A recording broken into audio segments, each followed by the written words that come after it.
Good day, everyone. We are Group 5, and now we will discuss the Domain 5 assessment and reporting. So, what is Domain 5 all about? Domain 5 focuses on using assessment to track learners' progress, give meaningful feedback, communicate results, and improve the teacher's teaching and learning. So, for like example, a teacher gave a short quiz to her students and identify the learning gaps, provide feedback to students, inform the parents about the learning progress, and adjust the next lesson based on their data.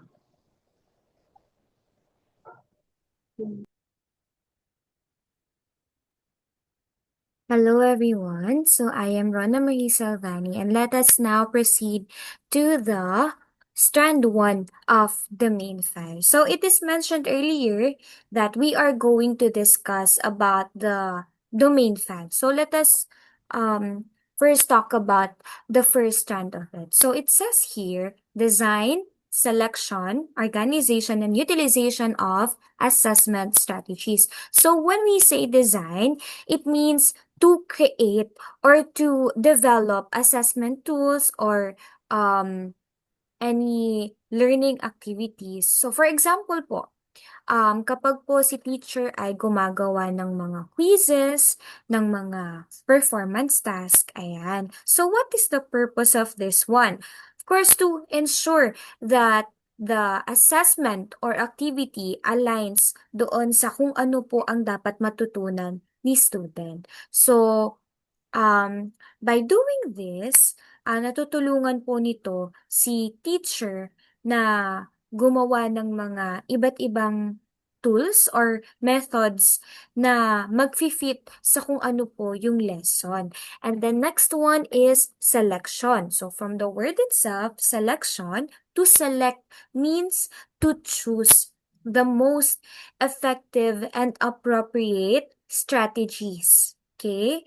For example, choosing between a written test or magpapagawa ka po ng performance task. So, parang ima-match po natin um, yung goal natin doon sa needs ng mga learners. Ayan. So, it helps teachers to avoid using different methods na hindi naman talaga na-measure yung kaalaman ng isang bata. And the next one is organization. Ayan.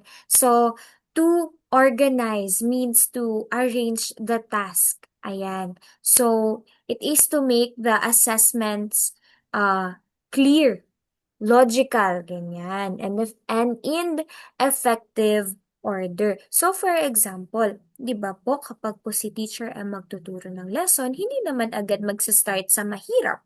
Of course, it is step by step.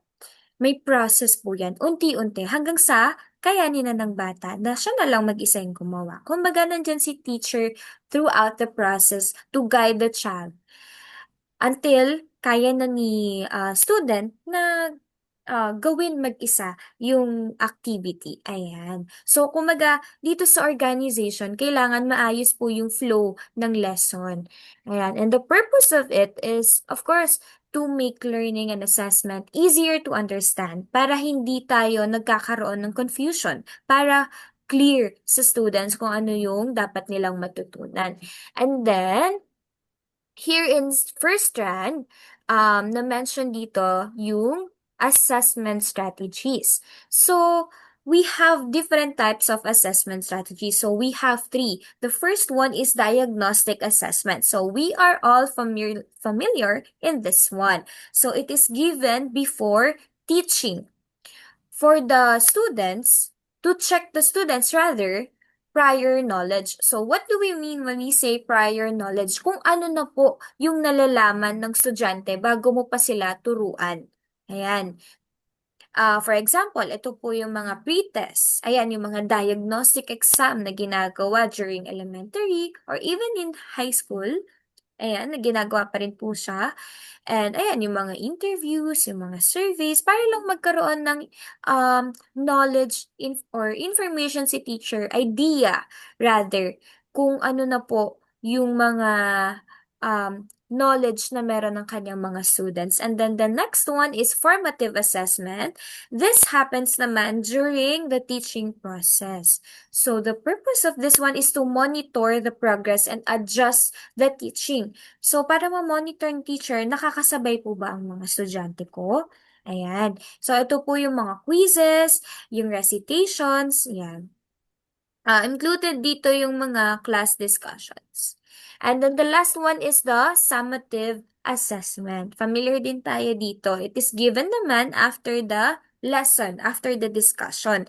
So, it is to measure the overall learning na meron ng students. May natutunan po ba ang students ko?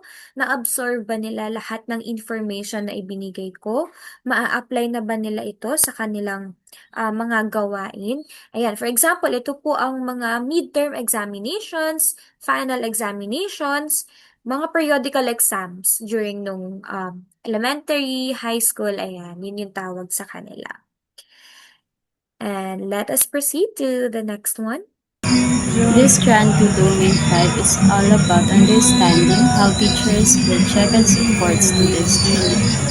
First is monitoring. Monitoring is how teachers watch their students are doing regularly to see how much they understand and if they on the right track. Next is assessment. These are the methods like quizzes, tests, or projects that teacher use to check how well students are learning. It helps to know what the students still need to work on. Next is evaluation. After checking students' work, teacher looks at the result to decide how well students are learning and to know where they need extra help. Next is progress. Progress is the student improvement over time and seeing how much they learn from their efforts and practice. And lastly is feedback. Feedback is the advice or comments the teacher give to the students for their work to help understand the student how they did well and what they can do better next time.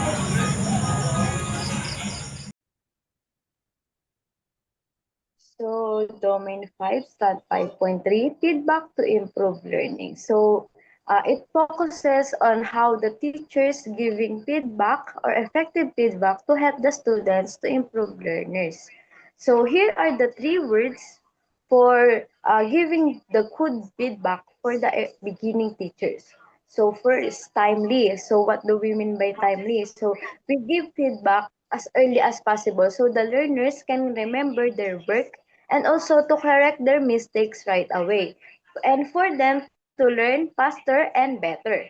So the next word is accurate. So as a beginning teacher, the feedback should be clear, specific, and based on what the student's actual performance to avoid confusion and also to build a strong confidence when it comes in learning.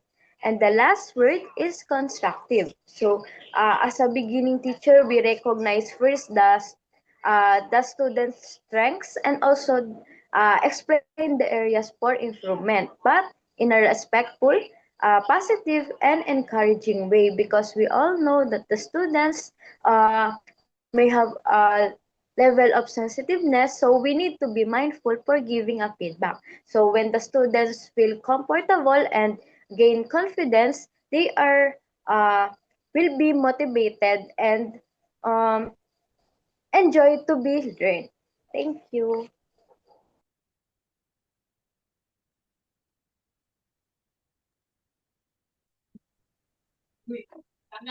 So next is Domain 5, Strand 5.4.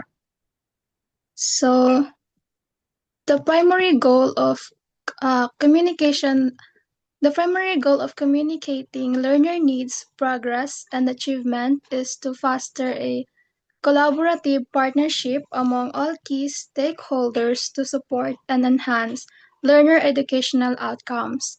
So sa beginner teachers, the key areas that we should focus on are learner needs, progress, achievements, and key stakeholders. So first is learner needs. It relates to the student's skills and understanding in a subject like math, reading, or writing. For example, some students are still struggling and need some extra help. So as a teacher, you must know what areas of the students that needs to improve in and how to better support them. And then next is progress. It refers to the ongoing development of a student's skills and understand and knowledge over time. For example, showing how the students has improved from one term to the next. And then achievements. Highlight specific accomplishments and achievements of a students. This can help them to further motivate them to do their best consistently. And then last is key stakeholders. Dito nakapaloob yung parents or guardians, teachers, and students themselves. So sa parents, parents should understand their child's overall performance and how to support them at home. And then teachers should adjust their teaching strategies or they can use student feedback to adjust their teaching methods and create uh, a more inclusive learning environment. And then last is students. Students must be aware of their own learning, of their own weaknesses and strength to take ownership of their own learning. Thank you po.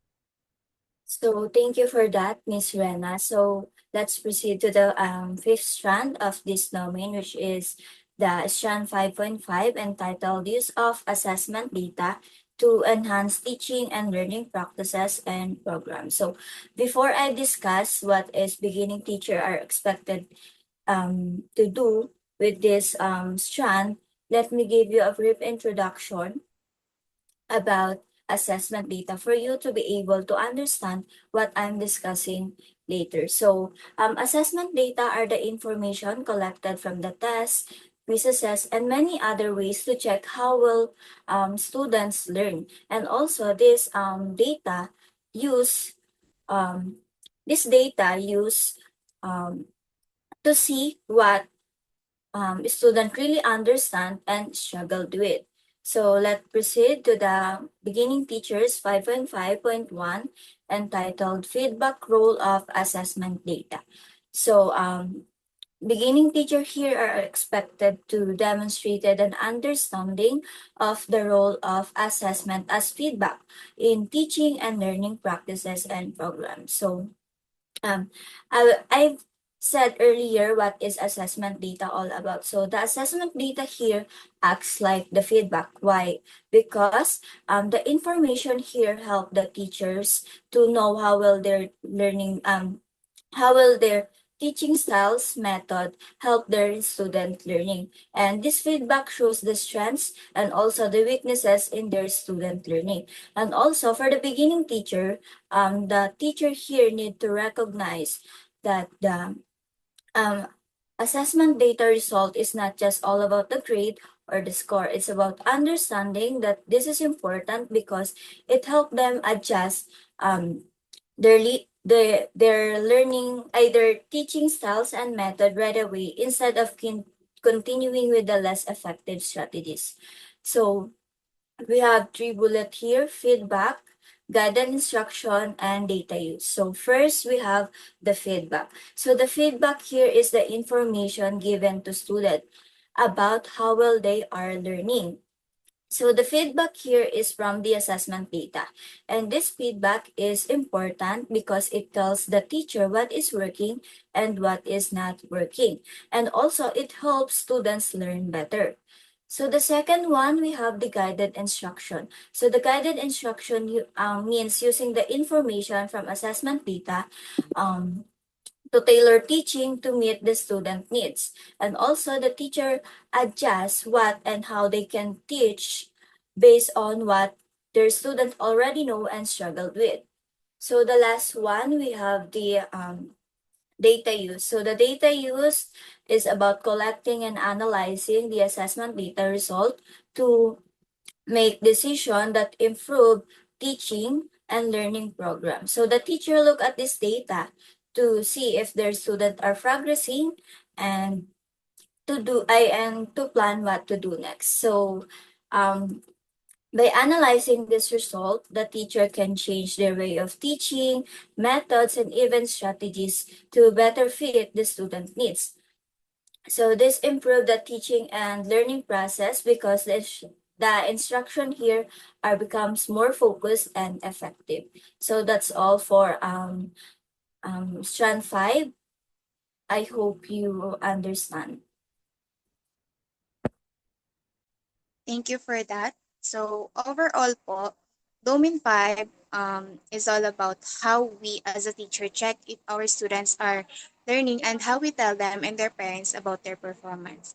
Just like what my groupmate said earlier, in Strand 5.1, we must know the importance of it because when we when we plan the assessment carefully, we get the accurate information that guide our teaching and helps the students to improve. In Strand 5.2, giving them a feedback. In this way, we can help them to understand what they have learned and what they can work on to making learning more meaningful. And when we are giving a feedback, it says in the Strand 5.3 that it must be accurate because when the feedback is clear and correct, the students know what to do next and can improve themselves more. In Strand 5.4, it's important to share students' progress and needs with their parents, um, school administrators, and students themselves. Because when everyone is informed, we can work together to support their learning. And the strand 5.5. In this strands, this helps us to adjust our lessons and make sure that every student gets the help they need. Thank you. So that's it, everyone. I hope you learned something from us. Thank you.